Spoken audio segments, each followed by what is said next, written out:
Welcome to a fabulous post-Easter Tuesday. What a great weekend we had here in Lower Vancouver Island. And I am with Nicholas Seiersen. How are you this morning? I'm just great. And you're right. It's a beautiful day. Isn't it a beautiful day? We've decided, Nicholas has been coming to the Sidney Breakfast Club, an industry networking group that meets monthly on the peninsula for quite some time now. And we've engaged in beginning to create promotional, informational interviews from folks that are attending. And Nicholas is one of the first out of the gate. And I'm really glad that you uh, offered yourself, so to speak, to talk about something that you've mentioned at the club, and that being a recent publication of a book you've authored called Digitizing the Supply Chain. And how appropriate that is, because we're doing quite a bit of video work and educational work for the regional businesses around the disruptive trade relationships that are going on in the world, continuing to go on, and will never go back to the same. So, how about if we start there? Maybe give us a little bit of background of who you are, what do you specialize in, and then we talk about the book and the conclusions that you've derived from the book. So, the floor is now yours. Okay. Thanks a lot. So yes, my name is Nick Seiersen. I was born in Switzerland. I grew up in Switzerland. I studied England. I lived in Belgium, in France, and 25 years ago we moved to Canada. We lived in Oakville. I ended up leading the supply chain practice at one of the big four. And then 5 years ago, my wife said to me, I'm going to live on Vancouver Island. You can either stay here or you can come with me. So I said, yes, dear. And we've been here since COVID. Excellent. Oh, I see. Okay. Wow. So that's the thumbnail. One of the things I did in my misspent youth was marketed digital equipment computers to supply chain customers in Europe. Mhm. So I have that background in the system side. I have the background in supply chain because I've been doing that for 35 years or something. So the two coming together was the pretext for writing my second book, Digitizing the Supply Chain, available in all good bookstores and in particular at Tanner's, downtown Sydney. Oh, Uh, wonderful. Wonderful. Excellent. And on Amazon, I take it. It's digitally available, right? Yes. Absolutely, absolutely. Yeah. So the what I was trying to do with this book is I was trying to baseline where the core technologies are. Things like processing power, things like memory, things like network, things like big data, but also things like security and things like project management. All of the basic disciplines anyone needs to do good systems work. Hmm. And then the second chapter was, okay, let's dive into the technologies that are particularly relevant to the supply chain. Right. So things like GPS, things like robotization, things like just plain automation, things like robot process automation, things like Internet of Things with sensors going out all over the world and picking up what's happening and sending Yeah. it to the mothership. Did you have to create a last minute chapter on AI? That's exactly what happened. It was one Right. of the other technologies, and it was just moving so quickly. Right. I had to pull it out, and it's obviously already out of date. But Well, I think I think this is a great segue. Sorry to interrupt you, but I'm fascinated by this subject. I use AI a lot. I create videos. I market these videos. I distribute them. I do a lot, and I create training videos. 6 months ago, that was challenging, but AI has simply accelerated the process dramatically, dramatically. And what it's done, interestingly enough, and I think it's worth talking about this at some point, Nicholas, is that it's actually expanded opportunity, not minimized it. yeah, And I think, when people think about, wow, we have technology. in all parts of our business, digitizing all elements of our business, that means a whole bunch of people are going to be laid off. It's not unlike a conversation at the beginning of the Industrial Revolution 100 years ago. There are elements to what we're doing that will put some jobs out of date, but there's going to be an infinity more jobs created because of all this. Sorry, I had to go on a little rant. My apologies. I'm glad you have a section on AI. I think you're absolutely right. And one of the things that's come to light since the book was published early 2026 is this role of the human and the machine, with Right. particular AI sitting in the center with the physical automation and the process automation, and how the fulcrum needs to make sure this makes sense and that it's in alignment with the values of what people should be doing, not what they could do. The coordination of everything that is happening automatically without a whole lot of thought as to values and is this something we should really be doing? It's just, I can, therefore I'm going to do it. Somebody has to sit there and say, is this what we should be doing? And from an insurance point of view, is this something that we actually, you know, are willing to be responsible for? So there are all of these aspects that are not really built into computers. I gather they're getting better and better, but there are some things that they don't have. They don't really have a concept. Nicholas, I'm fascinated by the human element of Yeah. the digitization of our lives. And I constantly assure people that the human element will not be eliminated. At some point, it might be changing along the continuum of digitization. A human has to make decisions with our value sets, our ethical constructs, things machines have no capacity to measure. And so I'm glad to hear that that's what you talk about in your book. Is that correct? Well, part of that. I Okay. must admit that my awareness, and I'm not really sure if this is something I should be saying, but I'm going to say it anyway. Imagine that you have an AI bot that's a fundamentalist Christian AI bot, and an AI bot that's a Muslim bot, and an AI bot that's something else bot. How do you get these to work, and how do you get them to work together? Yeah, And wow. there's Well, some interesting that'll research. need a human. Well, yes. I mean, it's tough enough for humans to do it, but try to get machines to do it. Mm, I don't know how that's going to shake out, but I see that as a real challenge. So yeah, I remain a little bit more technical in the book, but these are concerns that are coming up. And then the following chapters are about, okay, so what does this mean to the supply chain? What does it mean to control towers that are out there looking and seeing everything coming and everything going and saying, oh, this one's late. What's happening? Can we do something before it becomes a service failure? So control towers are a great thing. What about demand? Is demand getting out of shape? And do we have the right inventory in the right places? And do we have the right capacity in the right places? And so on. So it's a question of how do you use, supply chain is kind of really simple. We used to just say, where's the money going? Where's the products going? Two fairly simple things to optimize. And so we developed operations research and we got solutions that came out of that. AI can go out and sense all kinds of things, and it can bring 200,000 parameters in. Not all of them are significant, and not all of them are causation. So you have to be able to weed through this and make sense of what is important and what isn't important.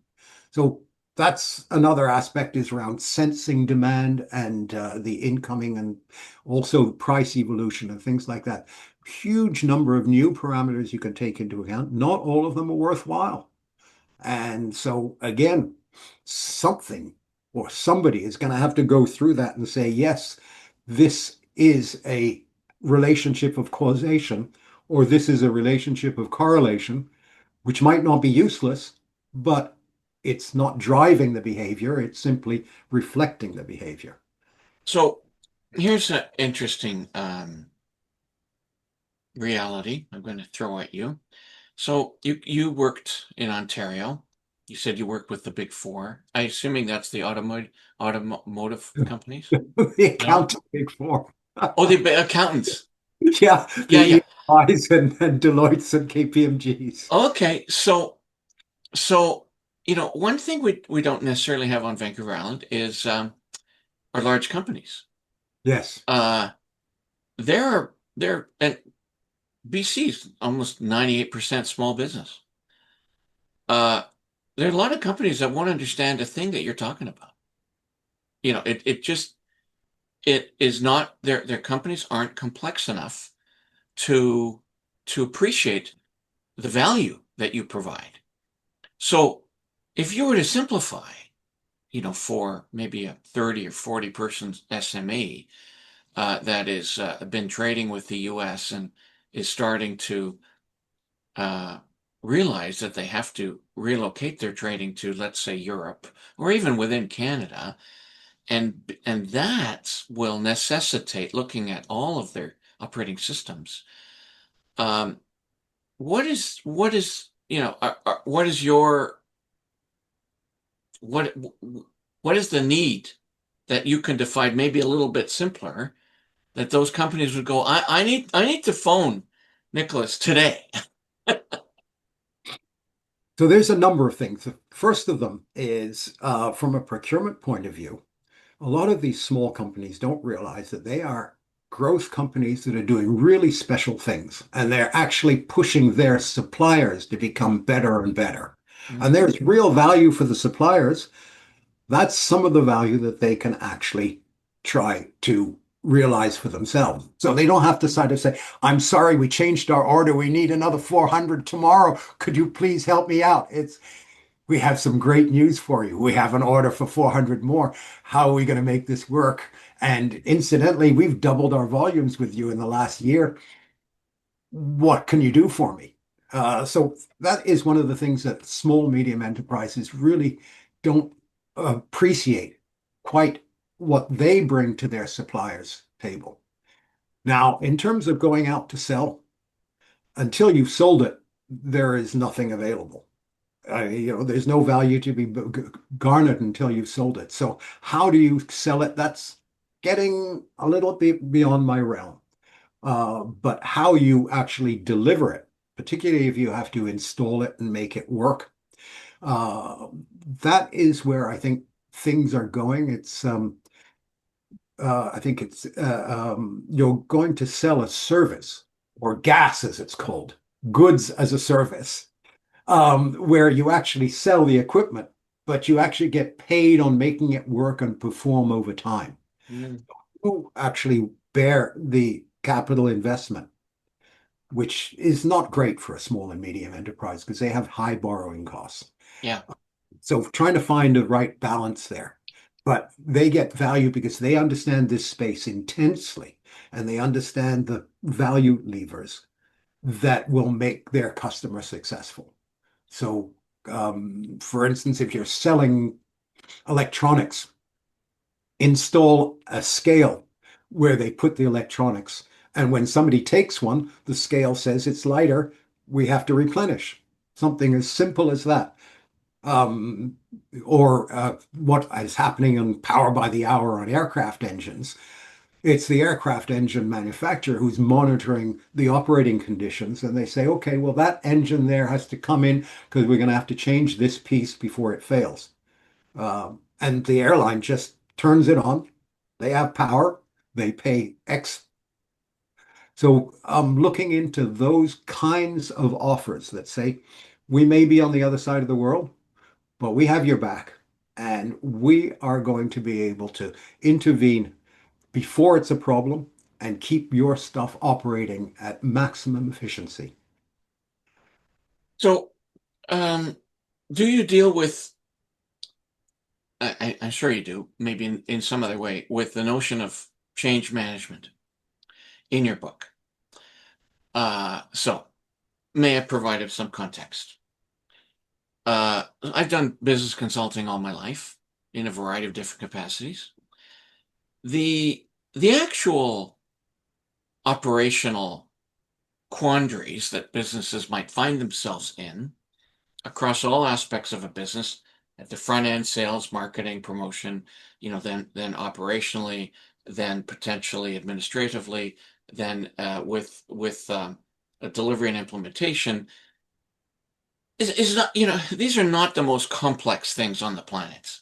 There's certainly some would argue they are, but they all have to. If somebody's making something and selling it, you kind of have to do the same things, generally speaking. Okay, of course, a million details, but nonetheless, what I found was that the reason these things don't happen properly, or don't adjust properly, or don't plan properly is because the humans in making decisions aren't capable of properly changing their processes. They don't know how to. They don't want to. They're scared to. So all of this stuff ends up being like AI, for example, today. That would be something that every single business should be very excited about looking at and examining and trying to um, determine if digitizing any of these business processes will make us more efficient and therefore able to reach some objectives.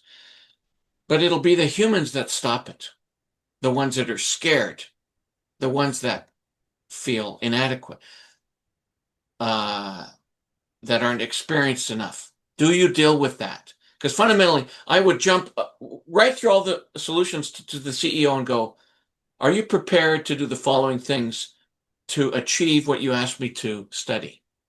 Guess what, Nicholas? 8 out of 10, maybe nine, would say no. Okay. I would say change management, in my view, is fluff. So I believe that if you have a good solution, you don't ram it down people's throats. You make them understand why it's better, you show them why it's better, and you show them how they're going to do it. So the crucial conversations, guys, are really great. They talk about how to bring about change, how to influence people without authority. And the conclusion is people don't do what you want them to do, not because they're not motivated. It's because they don't feel safe. And they don't feel safe because they're scared of management, or they don't feel safe because they're scared of their colleagues and what their colleagues are going to say if they say, I'm going to get on board with this. And oh, he's going to kill our jobs. Let's saw his feet off.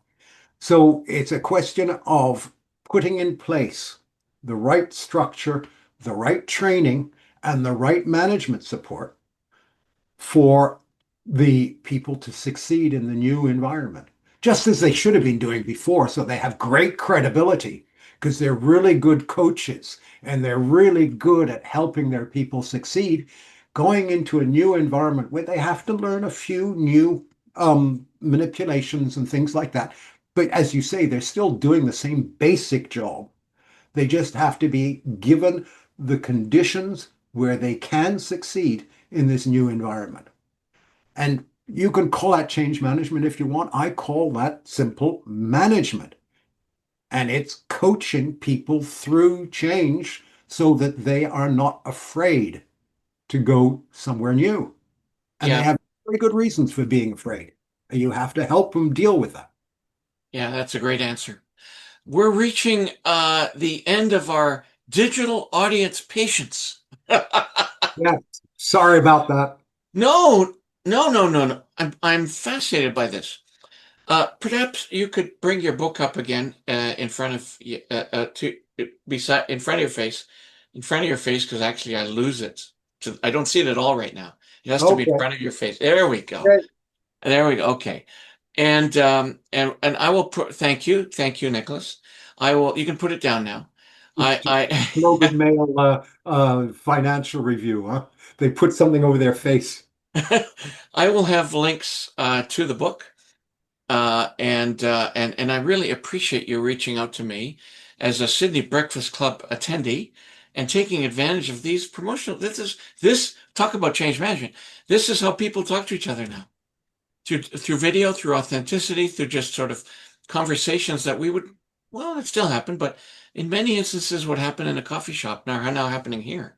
So thank you. Thank Hey, you for being on the bleeding edge of communication. thanks for the invitation, and I'll come back anytime you'll have me.